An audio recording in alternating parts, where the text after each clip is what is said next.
જમીનમાં પાણીના સ્તર ઊંચા લાવવા માટે વન વિભાગ દ્વારા સઘન પ્રયાસો કરવામાં આવી રહ્યા છે। છેલ્લા 5 વર્ષ દરમિયાન વન વિભાગે ઉમરપાડા, માંડવી, નોર્થ સાઉથ, વડપાડા, વાંકલ, ડુમસ અને મહુવા ફોરેસ્ટ રેન્જમાં 170 ચેકડેમ, 215 વન તલાવડી, 55 હિલટોપ ટેન્ક તથા પોન્ડ, 25 ગેબિયન અને ટ્રેન્ચ બનાવી અંદાજે 58 કરોડ લીટર પાણી જમીનમાં ઉતાર્યું છે। આટલું પાણી લગભગ 40,000 ગામડાઓની એક વર્ષની જરૂરિયાત પૂરી કરશે। સાથે જ આજુબાજુના ગામડાના લોકોને રોજગાર પણ મળી રહે છે। हर साल हम करीबन 90,000 से 1 लाख रनिंग मीटर जितना हम ट्रेंचेस बनाते हैं। तो ये अलग अलग स्ट्रक्चर सब में पानी कंजर्व होता है।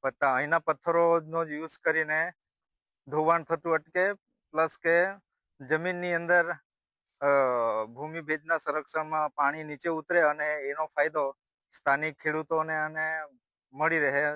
સુરત વન વિભાગ દ્વારા એસએમસી પ્રોજેક્ટ અંતર્ગત સુરતના જે બી જંગલો છે તેમાં વિવિધ કામગીરી કરવામાં આવી રહી છે। જે તળાવો બનાવવામાં આવી રહ્યા છે જેના કારણે પાણીનો સંગ્રહ થઈ શકે। ખાસ કરીને ઉનાળામાં જે અહીંના પ્રાણીઓ છે એ લોકોને પીવાનું પાણી મળી રહે। દૂરદર્શન સમાચાર માટે લુપા દરબાર, સુરત।